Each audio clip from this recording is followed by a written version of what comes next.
Greetings, ladies and gents, and welcome to this latest edition of Tales from Outer Space, where I take stories from across the internet and read them for your entertainment. This particular story is called They Missed Their Chance, written by Dark Prince 010. Is this apartment of Mr. Ziklak? The figure loomed in the doorway, and Ziklak could see that they carried a large case, likely full of tools. I am here to install your hyperlink box and related equipment. Ziklak nodded, trying to suppress an urge to be nosy as he realized that he was talking to an Earthling. The workman had apparently taken his nod as confirmation and ducked his head briefly in a sign of respect and said, "All right, I'll get this processed and then we'll be on my way. Don't want to cause too much of a delay this morning." "No, it's fine," the alien replied. "I don't mind at all." He was entranced by the form this creature came into his dwelling. The Earthling's body was smooth, long, and a deep brown that reflected the light here and there, with hints of wings beneath the simple covering on its back. 6 long limbs deftly began unpacking the work bag they carried with them, and cutting tools were warmed up in preparation to chop into the side of the room to access the wiring inside. "Oh, hey, do you mind if I move this table here? It is a little bit easier, and I can move it back after I'm done." The Earthling fully lifted the matchbox that he had converted to use as a table, without any need for assistance, and carried overhead as if it was nothing before setting it down on the far side of the room. He hadn't even disturbed the cup of trash juice that had been sitting atop it. Ziklak looked closely for what he had always thought he would be able to see on Earthlings. But despite the surreptitious examination, there was a small metal chip at the base of the creature's thorax, right below their head and mandibles. There were no other large attachments, no large pieces of machinery, implants, or anything else that would suggest mechanical means of achieving uplift. Earthlings were well known for almost all being uplifts, but far more elegant than the few species of other worlds. A search he had run on his intracranial netlink showed this earthing species in particular was referred to as a roach or cockroach. The cockroach must have noticed his staring and spoke up. "So I am guessing this is the first time seeing an earthling in person?" The alien blushed for a moment, realizing that he'd been caught staring and admiring the installation mechanic, but nodded. "Yes, sir. I find the subject of uplifts to be a somewhat fascinating hobby of mine." Then he realized that this may have been rude to say, and began stuttering an apology until the cockroach gave a clicking sound. His translator showed a moment later that there had been sound of reassuring approval. "No, it's okay.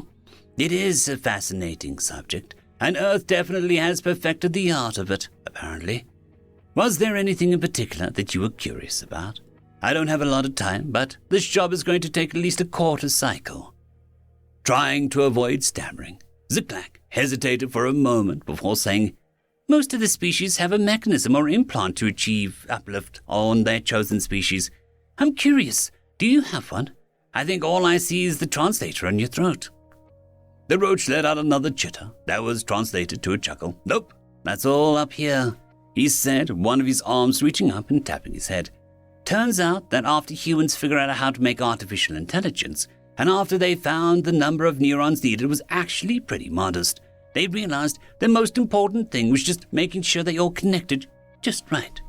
Took them a couple decades, but they were able to figure out how to prune and grow organic neural connections in order to achieve full uplift, using only a few hundreds of thousands of neurons." Ziklak stared in amazement.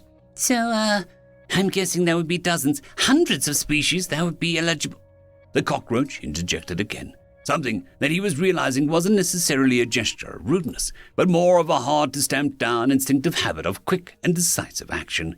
"Almost all of them, it turns out. There were a handful of smaller insects and invertebrates that didn't quite have enough to meet the cutoff, but they figured out solutions.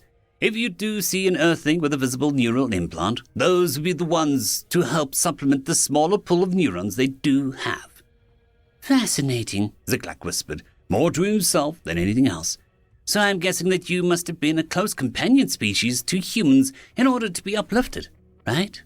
The cockroach made another clicking noise that translated into a rueful smile but polite disagreement. "We were less of a companion species and More of a parasite one, he said. The alien, noticing the Earthling's reticence, didn't press on that subject any further, but he remembered a section he'd seen from the history text. I do wonder if you knew about the Great Pause. The cockroach cocked his head. Not sure I know what you mean. Well, our techs had noted that humanity, despite being very promising species and offered admittance to the Council only a few years after the species was introduced to the wider intergalactic universe, had turned down the position. Instead, humanity and Earth had gone almost completely silent for nearly a millennia.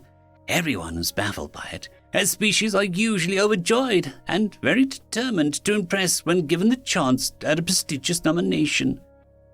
Oh, I think I know the context is for that, the cockroach said. You see, he was right about that time that humanity also figured out how to perfect neural rewiring. A famous quote from one of the lead scientists, a lovely old woman named Dr. Winsayers, was, "We're not really doing something fundamentally new. It's the same yarn, but just a different sweater." Well, all humans started uplifting more of their companion animals for sure. Dogs, cats, some particular types of livestock, that sort of thing. And humanity began asking if this is something they wanted to continue, and only to continue if they felt the rest of their species would want to uplift as well. And almost every single one responded unanimously, resoundingly, yes.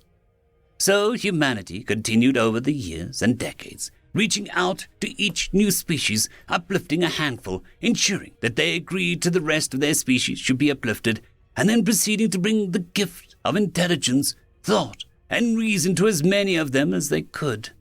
The cockroach shrugged.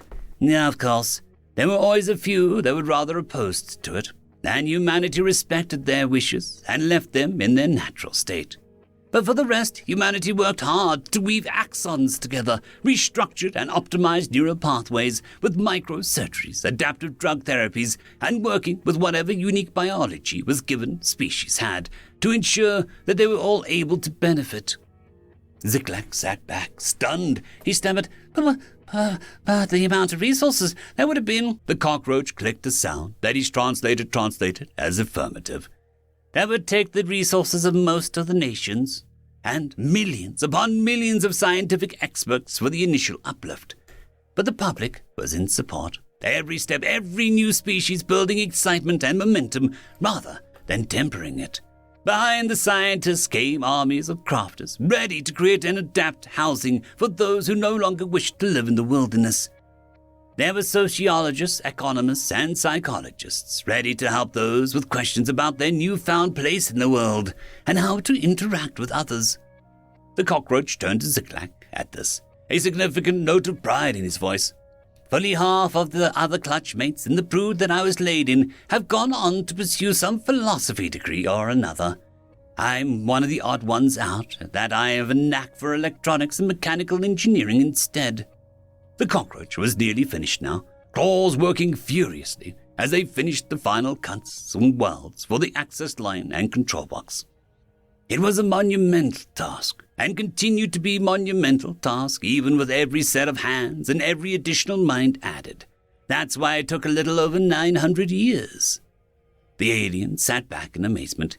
So the reason the humans turned down and left an empty seat on the most prestigious and influential government council in the known galaxy was to uplift every possible entity on your entire planet? The cockroach nodded, job complete, as he leaned back against the matchbox table. Yes, sir. But it certainly was a worthwhile project. For one, it meant that when Earth finally did join the Council, it did so with an intelligent population of quintillions rather than mere billions. And that's a conservative estimate. We also entered the stars with a huge array of viewpoints. Of course, there are always those non-corporeal species that we're still having trouble relating to. But you would be surprised how many species are blinded by biases towards vertebrates versus invertebrates, ocean dwellers versus land species and such. How congresses and meetings of minds were always hectic, occasionally dangerous, but unparalleled in their complexity and breadth compared to every other species and coalition that we've yet to come across in the Milky Way. But the thing that struck me and stayed with me were the stories. Stories of how humans had cared for a member of a species, given them a good, long life with care and love and companionship. My species was not one that was well loved by most humans, and in many cases was seen to be a pest to be exterminated. But what resonated with me is that even then, there were humans that saw us as something worthy of love and companionship and care, and raised us in homes and safety. We were not useful for textiles, for meat, for herding livestock, or for hunting. And yet, there were still humans that saw us as companions, to give us a good long life with love and care for no reason other than the fact that we existed. I think what always sticks with me is that the story of my species and those who were chosen to be comforted companions, received love and safety beyond what we would be able to hope to experience naturally. This story was repeated across almost every known species.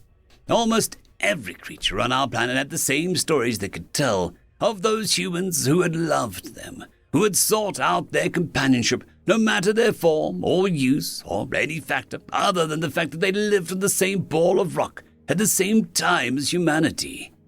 Humans considered us to be companions long before we had the mind to comprehend it, let alone their words to say back to them. Ziklag nodded in sympathy, preparing a small cup of water for the earthling in a bottle-capped sink. And then there was the wasting plague. The cockroach nodded, taking off a small baseball hat off the chitinous head and clutching it to his chest. Yes, our planet would accept the mantle at the council less than 2 years later, and had begun to make plans to reach out again when the plague had hit. I know that we've done research and found that it was just an unlucky combination of genetics and virulence. But it almost makes you wish that someone was responsible so that you would have someone to be angry at. The cockroach sighed, leaning back and sipping on the water. But like a thunderbolt, humanity was driven effectively extinct. They didn't even realize it at the time, but most of humanity never got to see the stars outside their own system. Nowadays, almost all Earthlings have migrated elsewhere amongst the Milky Way and travel between the stars with regularity. Humans spent so much time and effort making sure that we were all elevated and prepared and cared for, that they squandered the time that they didn't even know was limited. There's so few of them now that even attempts at clone repopulation is rolling the dice at genetic abnormalities with every passing generation. And on some level, it feels that humans are at peace with that. It's like when a family member is on their last breaths, and there is a calmness and serenity, not one born of bravery, but of satisfaction of a life well lived and goals well accomplished. They gave up their chance so that we can have ours. So now we're on our own, over 1 trillion species and one home world. He snapped shut his work case before putting his hat back on his head, helping others like we were helped ourselves so long ago. All thanks to a bunch of gangly pink monkeys who sought to make some new friends. End of story.